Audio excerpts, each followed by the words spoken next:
नमस्कार। आज हम डे 137 में कक्षा 12 के सिलेबस में रे ऑप्टिक्स अपना पार्ट चल रहा है, जिसमें नेक्स्ट टॉपिक लेते हैं अपवर्तन के बारे में। हमने पढ़ा था ग्लास स्लैब से, हमने पढ़ा था दोनों बातें हमने देखी थी उसके अंदर कि ग्लास स्लैब से अपवर्तन कैसे होता है, कैसे आपतित किरण और निर्गत किरण दोनों समांतर हो जाती है, उनकी हमने बात की थी उसके अंदर। उसको थोड़ा डीपली हम बाद में एक बार वो प्रैक्टिकल क्लास उसकी डालेंगे स्पेशली, क्योंकि एक हाथ में बोर्ड लेके उसको करना इतना क्लियर नहीं हो पाता है। एक पर्टिकुलर मेथड से प्रॉपर वे में हम उसको 2-3 रीडिंग अलग अलग लेकर फिर उसको चेक करेंगे, जिससे आपको अलग से पता चल जाएगा कि रियल में प्रैक्टिकल कैसे किए जाते हैं।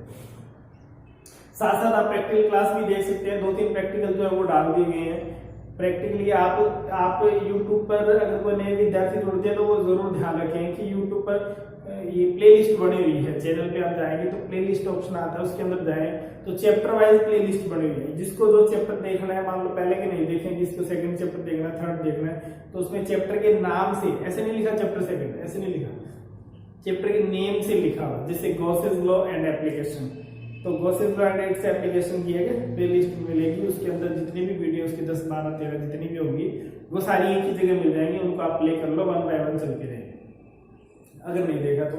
वैसे प्रैक्टिकल की भी बनी हुई है, और प्रैक्टिकल काम बहुत जरूरी है, बहुत इंपॉर्टेंट पार्ट होता है प्रैक्टिकल।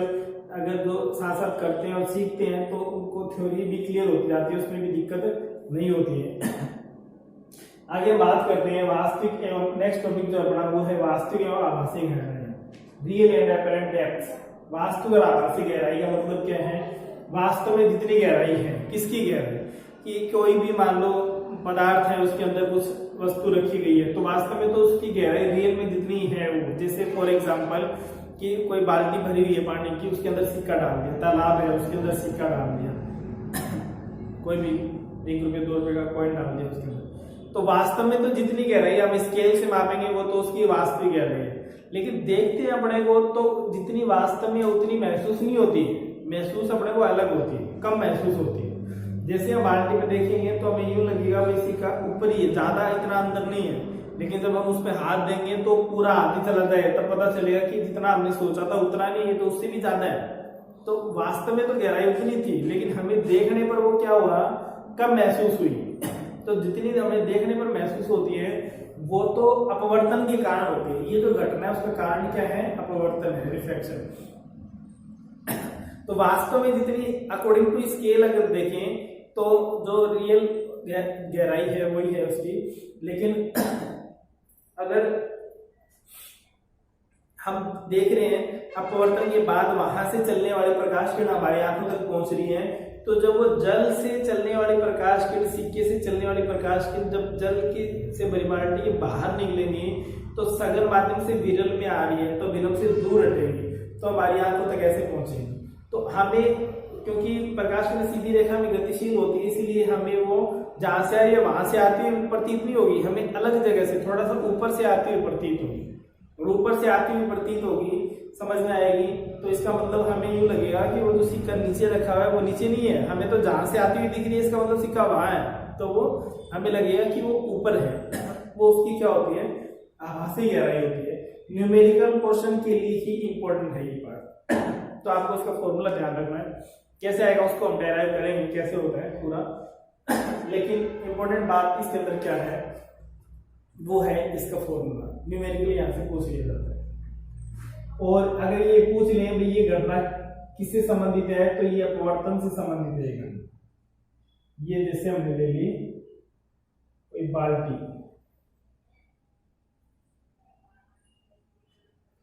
और ये इतना इसके अंदर जल भरा गया है,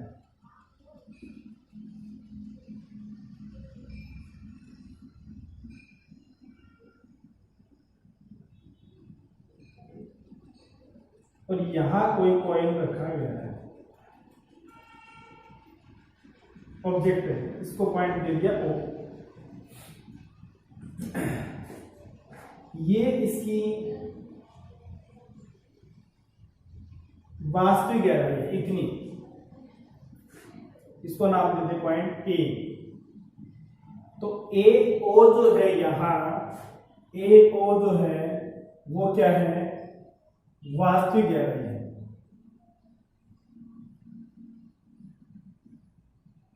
लेकिन हम देख रहे हैं यहां से,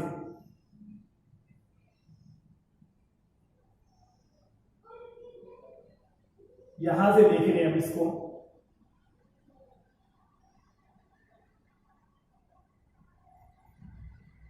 क्यों सही है क्या? यहां से देख रही है आंख इसको,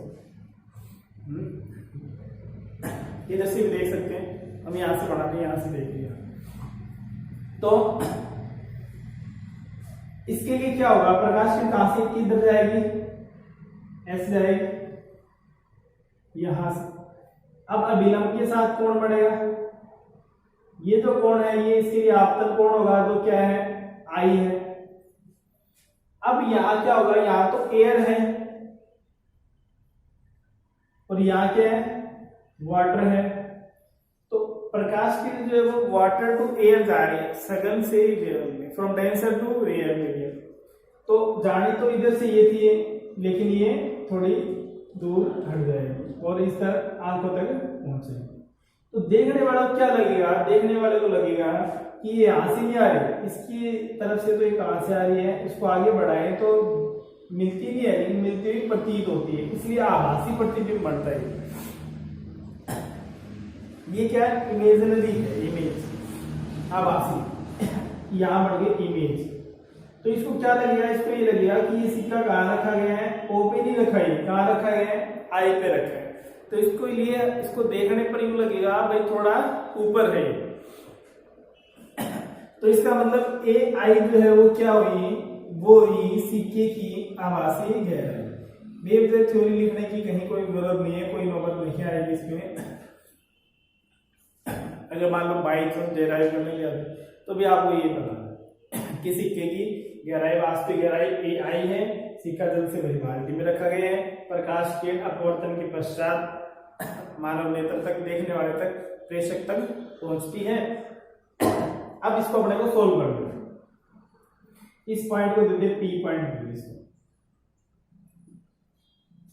अब हमें इन दोनों में रिलेशन निकालना है, ए ओ में और ए आई में। ये जो हमने डायग्राम बनाया ये समझने के लिए बनाया है, ठीक है। रियल में क्या होता है, ये दोनों लाइनें बिल्कुल पास पास होती है, बिल्कुल पास पास। कारण क्या है, एंगल छोटे होते हैं, एंगल छोटे होते हैं। कोण जब छोटे होते हैं तो ऐसी स्थितियां मान सकते हैं कि ये है, ये तो आधार है और ये क्या है, कर्ण है। तो देखने से क्या लगेगा, दोनों ही क्या है, बराबर है, नियर अबाउट इक्वल, एक दूसरे के लगभग क्या है, बराबर है। तो वाकई में ये स्थिति होती है, इसलिए इन दोनों को क्या कर सकते हैं, A O is near about equal to O P. हमें जरूरत पड़ेगी तब हम क्या रखेंगे, A O is near about equal to O P. क्यों है, क्योंकि एंगल छोटे हैं, एंगल छोटे हैं। तो ये कोण यहां देखो, आई कोण बन रहा है, ये आई, तो ये भी क्या होगा, एन की आकृति बन गई ना, ये एन बन गया वैसे, तो ये कोण भी क्या हो गया, आई हो गया, ठीक है। ये कोण क्या है, आर है, तो ये भी एक सीधी रेखा होगी, पीछे बढ़ा दिया हमने इसको, तो ये कोण भी क्या बनेगा, आर बनेगा। तो एक तो कोणों का आपको ध्यान होना चाहिए। दूसरा, यहां क्या लेकर चल रहे हैं हम, यहां लेकर चल रहे हैं कि कोण क्या है, अल्प है, छोटे हैं, अतः OP ये जो डिस्टेंस है ये इसके इक्वल होगी। OP can be written as near about equal to OA। और जब इस छोटे वाले त्रिभुज की बात करेंगे, क्योंकि हम इसमें क्या लगाएंगे, हम इसमें लगाएंगे स्नेल का नियम sin i upon sin r is equal to mu. तो उसके लिए क्या होगा, यहाँ इसके लिए भी सोल्व करेंगे, इसके लिए भी सोल्व करेंगे, ठीक है। sin i और sin r के मान निकालने में, तो sin थीटा क्या होता है, लंब बटे कर्ण। लंब क्या होगा, कोण के सामने की भुजा लंब होती है, और ये 90 डिग्री यहाँ बन रहा है, तो 90 डिग्री के सामने की भुजा कर्ण होती है, तो ये कर्ण हो जाएगा, लंब बटे कर्ण। अब इसका मान तो अपने पास है नहीं कितना होगा ये, लेकिन हमें पता है कि एंगल छोटे होते हैं, तो ये वैल्यू नियर अबाउट इसके इक्वल होगी। डायग्राम देख के मत जाए आप इस डायग्राम पे, क्योंकि डायग्राम तो समझने के लिए हमने बड़ा बनाया है। रियल में क्या है, एंगल स्मॉल होते हैं, इसीलिए OP जो है ये वाली डिस्टेंस हमारे पास नहीं है, लेकिन ये तो है, अपने स्केल से सीधा स्केल माप सकते हैं, इसीलिए ये तो अपने पास है सीधी वास्तविक है। इसीलिए इसके क्या करेंगे, इस लाइन से अपने को इस लाइन पे इसका मान ले लेंगे। तो यहां से दूसरी बात, IP की बात करें, IP is near about equal to क्या हो जाएगा, AI हो जाएगा। ठीक है, IA लिख दो या AI लिख दो, एक ही बात है। अब इसको सोल्व करें स्नेल के नियम से।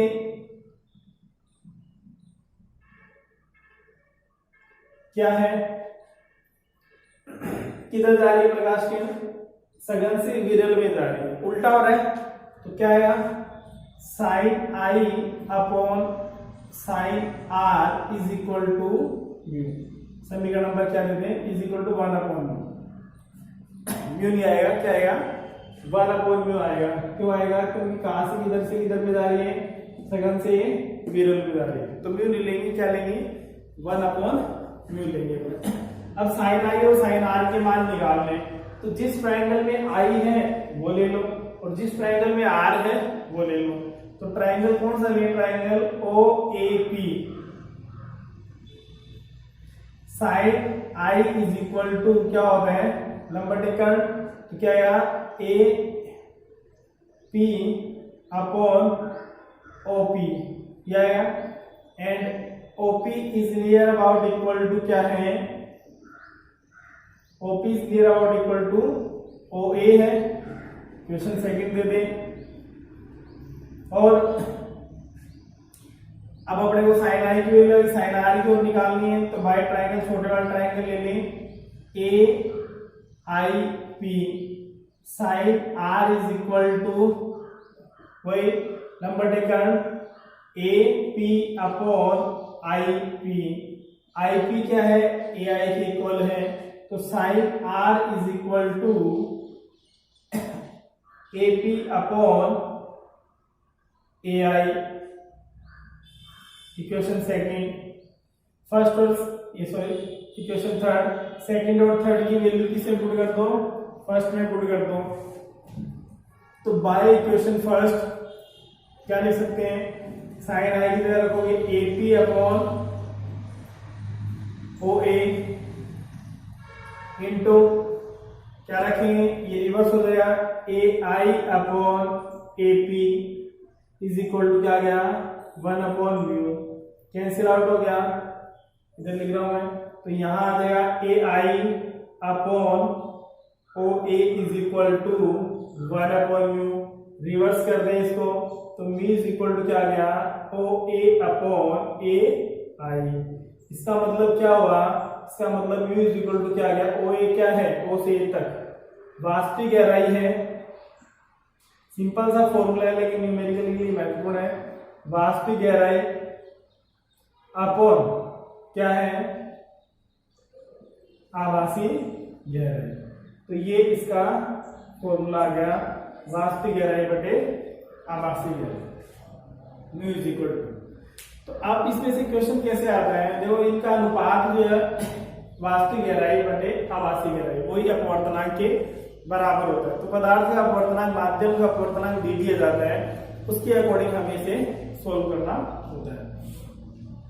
अब आपको क्या दे दिया जाएगा कि कोई सिक्का है या कोई वस्तु दे दे, कोई पॉलिथीन है, कोई किसी जल से भरी बाल्टी में जिसकी गहराई मान लो 10 सेंटीमीटर है, उसमें डाली गई है और उसका अपवर्तनांक 1.3 है, तो आभासी गहराई है।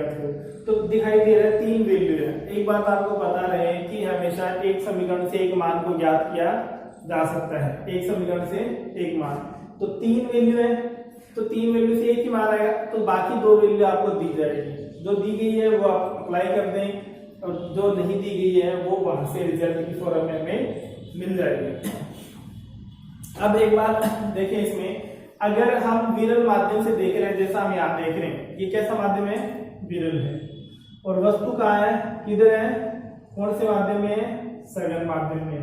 तो ऐसी स्थिति में क्या होगा, इनका अनुपात ग्रेटर देन 1 होगा। ये बात भी आप नोट डाल के लिख सकते हैं कि ऐसी स्थिति में क्या होगा, यदि स्थिति क्या है, यदि हम किधर देख रहे हैं, विरल माध्यम से देखते हैं, और वस्तु कहां है, सघन माध्यम में है, जैसा अपने पास है, जैसा हमने एग्जांपल लिया है सोल्व करने के लिए। तो क्या होगा, ऐसी स्थिति में वास्तविक गहराई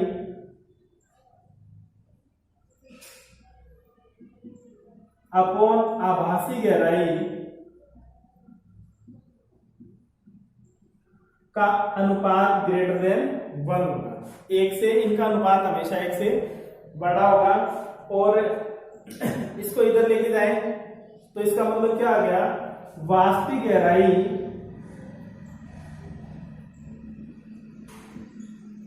ग्रेटर देन होगी किससे, आभासी गहराई से।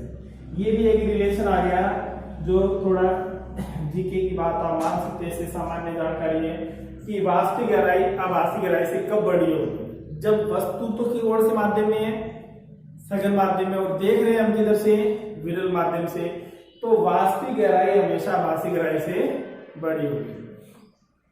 समझ में आ गई, यानी आभासी गहराई क्या होगी, कम होगी। इसका दूसरा पॉइंट उल्टा अगर बात करें, जैसा हमने नहीं लिया, ये तो हमने लिया है कि जल में रखी है वस्तु और हम हवा से देख रहे हैं बाहर विरल माध्यम से। दूसरा, यदि हम कौन से माध्यम में देख रहे हैं, यदि हम सघन माध्यम से देख रहे हैं,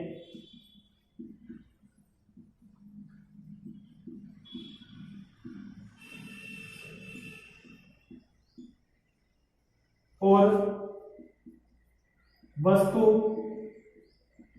कौन से माध्यम में, विरल माध्यम में है, तो क्या होगा, तो उल्टा हो जाएगा, वास्तविक गहराई और आभासी गहराई का यहां लिख रहा हूं मैं, वास्तविक गहराई अपॉन आभासी गहराई का अनुपात लेस देन 1 होगा। इसका मतलब क्या होगा, वास्तविक गहराई कम होगी और आभासी ज्यादा होगी, यानी है तो कम दूरी पर, दिखेगा ज्यादा दूरी पर, ठीक है। वास्तविक गहराई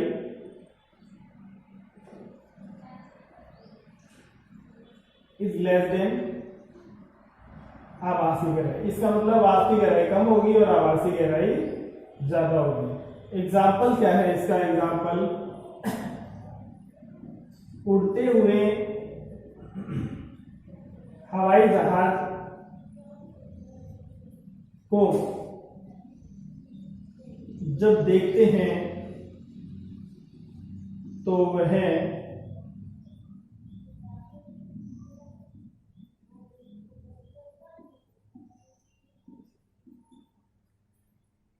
और अधिक ऊंचाई पर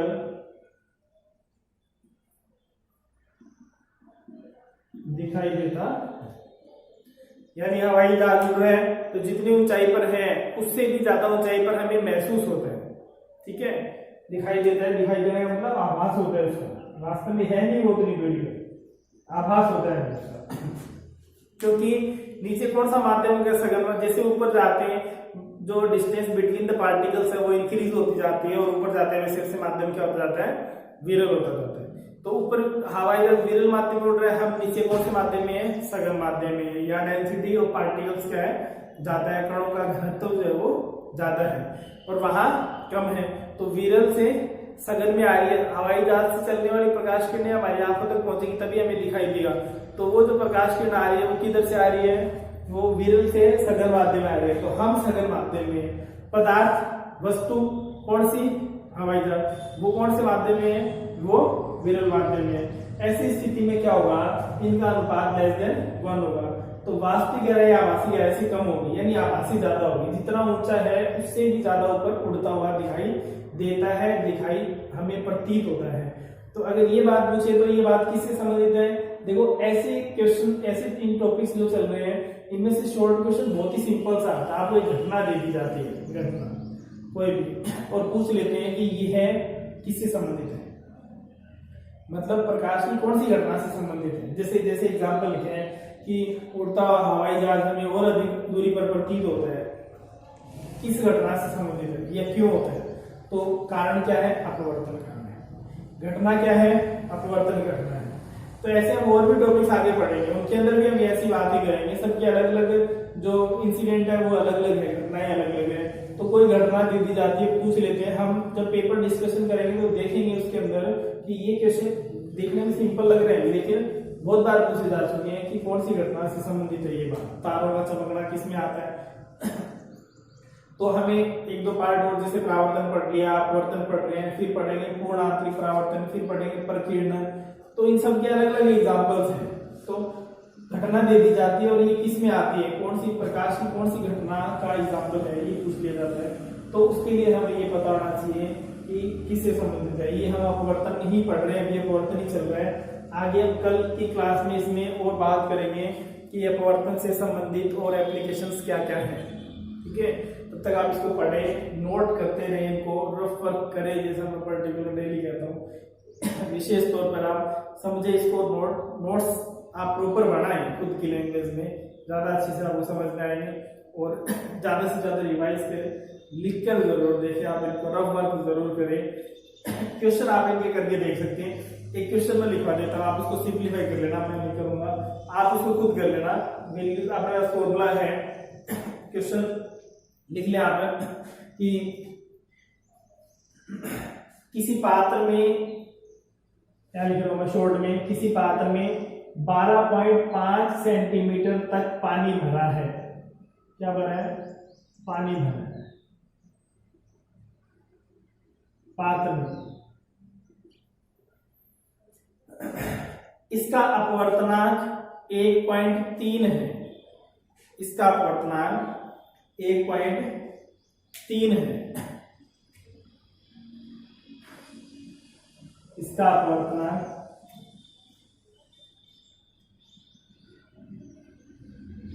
1.3 है।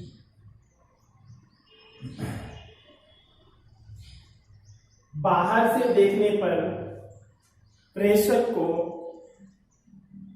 इसमें रखी वस्तु किस ऊंचाई पर दिखाई, कितनी दूरी पर दिखाई देगी?